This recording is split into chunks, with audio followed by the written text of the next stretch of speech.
What's up, everyone, and welcome back to The Flip Side, a gyto podcast where we break down, share, and challenge flip perspectives and insights on different hot topics in education. This episode is part 2 of a 2-part episode and a continuation of last week's conversation. So if you didn't tune in last week, be sure to check out part 1 before listening. But without further ado, we're diving in and picking up right where we left off with part 2. Yeah. I definitely think that that's one of the positives about departmentalization. It's when your morning goes, okay, this didn't work out, and then you adjust or you tweak it to that second block or the third block, and it goes so much better. Absolutely. And I too, like with our school being ability grouped, when I was departmentalized there. Say that 4 times. I know, it's so hard. I was practicing. I try to say it on the intro, and I'd be like, I'm just not. It's been a long day. I was like, I'll just give me that part, and we'll get to it in there. But even though I would teach the same skill, my lessons ended up being so different. Not always just because I got to make it better in the afternoon, but because of the ability groups of my kids, whether it was I had to enrich my morning group or I had to scaffold it down much lower for my afternoon group or however the schedule was. But not to mention the fact that there's less prep. Like, you're not prepping every subject. So I really have a hard time coming up with the cons for departmentalized. And can we talk about the planning piece too? It's like, we have, weekly planning meetings with our whole team, but then like the number of like opinions in the room, it's like half. Yeah. Which for me feels more productive. I have less people in the room.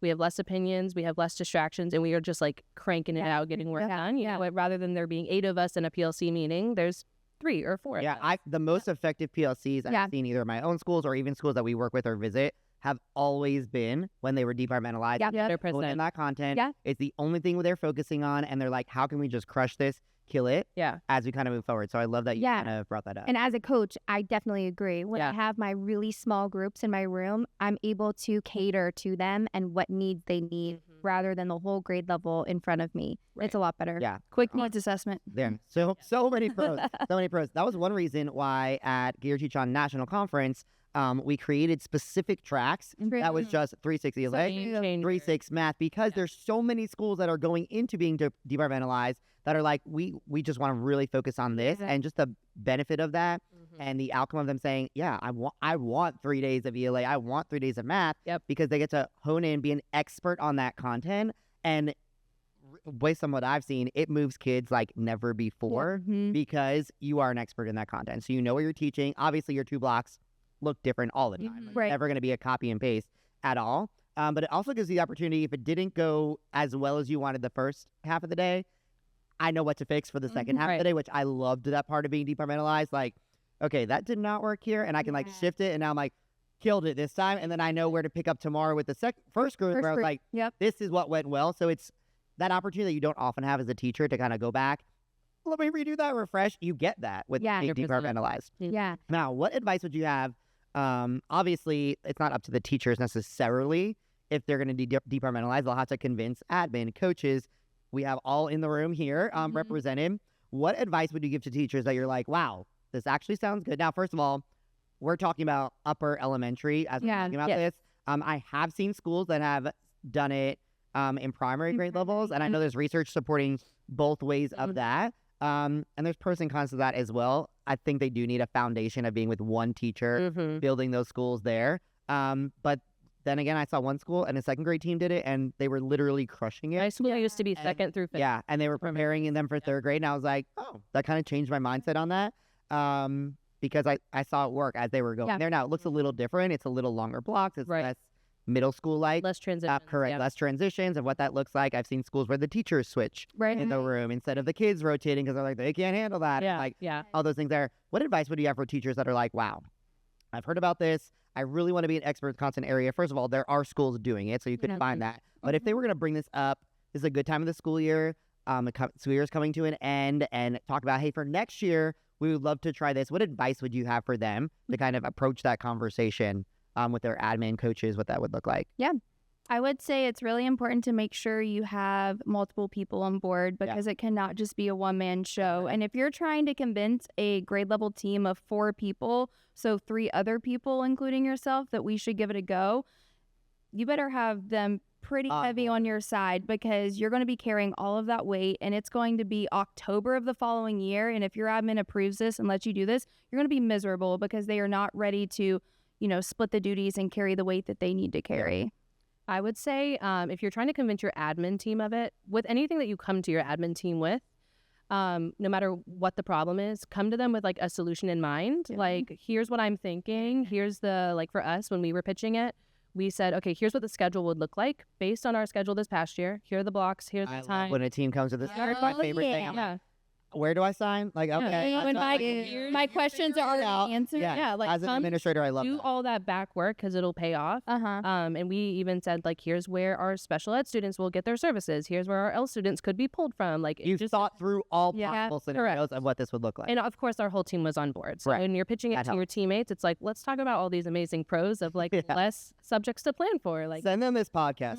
Literally. Send them this episode. Yeah. Absolutely. Also, like reflecting on the students too. Like, does that grade level, do you think that they can handle being departmentalized? Because if there are a lot of needs, and if maybe perhaps there are a large chunk of students that perhaps really need that remediation, they might be more benefited with they could benefit more with just one teacher being that teacher to help them with management, with engagement, with the remediation. Like our school, we do have departmentalization from second grade all the way through fifth grade. So we have 5 pods, and one of them is self-contained, and that's normally our highest ability achievers, because then that teacher can enrich them all day long. And then the other 4 classes are able to switch through and get the support from the other teachers too. But I guess just evaluating if the students can handle. I think on the flip side of that too, there needs to be a button. Yeah, it's like exactly. Confetti drops every time. Yes. On previous episodes, it's like, take a sip of your coffee now. Every time I say the flip side. I love that. But thinking like some students really need this transition of understanding that all teachers for the rest of their lives have different teaching styles, different expectations. And I think from 5th grade to middle school, like in my county, 6th grade starts middle school. It can be really like shocking for them to understand that there's 7 teachers now, and they all have different expectations, and they all have different teaching styles. And I think starting with that just 2 teacher switch or 3 teacher switch can help them, maybe make a connection with another trusted adult in the building that they didn't have an opportunity to connect with in the past. And I've seen benefit on that way, what you just said, of another adult to connect with. Some of the most challenging situations with students were resolved immediately because my either partner teacher or co-teacher had some sort of in or connection there that I could use to my advantage. And it's nothing against the other teacher. It says in me as well. Right? Because we're all in this together. They're all our students. And that just helps with that mentality. Okay, I'm going to challenge you all here. We've talked about a lot of the pros, all the things. What are some of the challenges that would come with being departmentalized, and specifically that topic? One content area, we talked about all the pros. Great. What are some challenges that would really have to be thought through and kind of overcome in this scenario, or that you've experienced kind of in your own kind of realm of this? I think a big challenge is the fact that I've witnessed scenarios where there will be, everyone has their homeroom class that they start their day with. But then when I did ELA, so I had 2 blocks, but my 5th graders went to their other block was split between math and science. So they had 3 teachers total. But at that point, I had, we'll say 48 kids max for my day.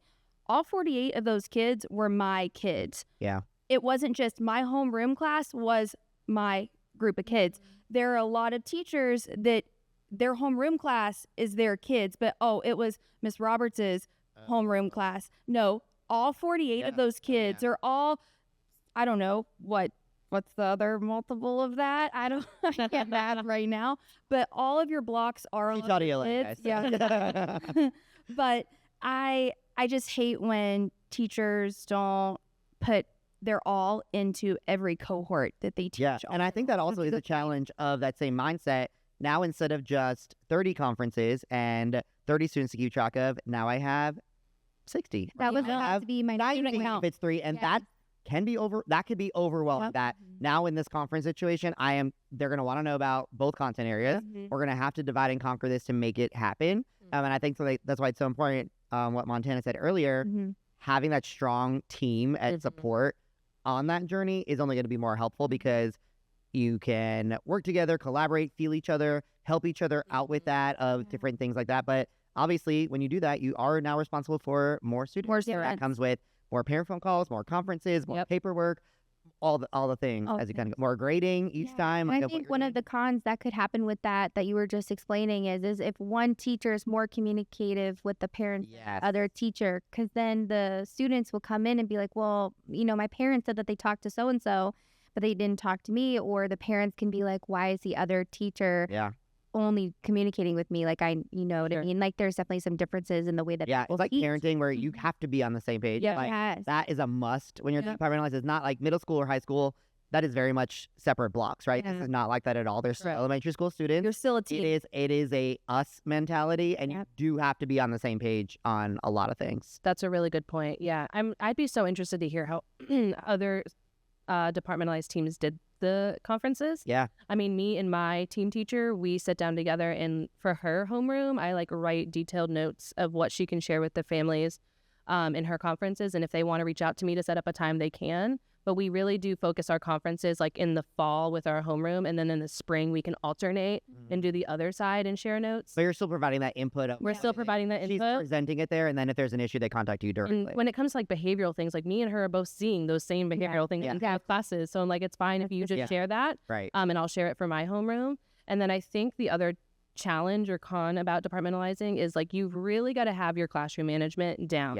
And you have to make time for that community building in every single one of your classes, because for my homeroom it's easier because I'm doing morning meeting with my homeroom, but I don't get morning meeting with my other class. So I really have to dedicate time to play a game or do something fun and low stakes to really make everyone feel safe and, ready to learn. And also that comes with added transitions. That students already struggle with transitions. You should see our hallways. We already.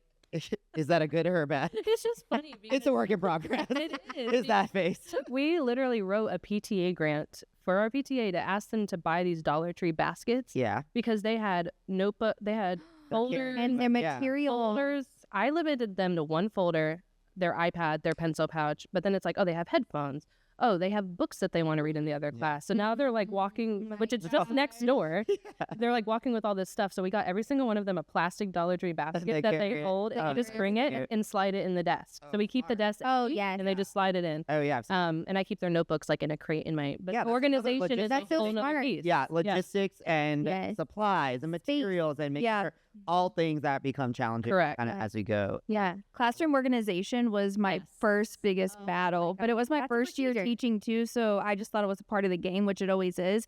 But figuring out how to do a classroom library where they didn't ruin my books and their desks, but I had to keep them for 48 kids. It's we figured it out. Little piece is so crucial in the organization. I love that. Well, we battled it out content areas. We battled it out self-contained and departmentalized and challenges that come with that. Anything else you want to battle out on the ground here? I don't know. I just wanted to share with you, Montana, how we did our parent conferences. That's something that you do in the future, or anyone else listening. My co-teacher and I, she taught math science, I taught ELA. We would parent conference.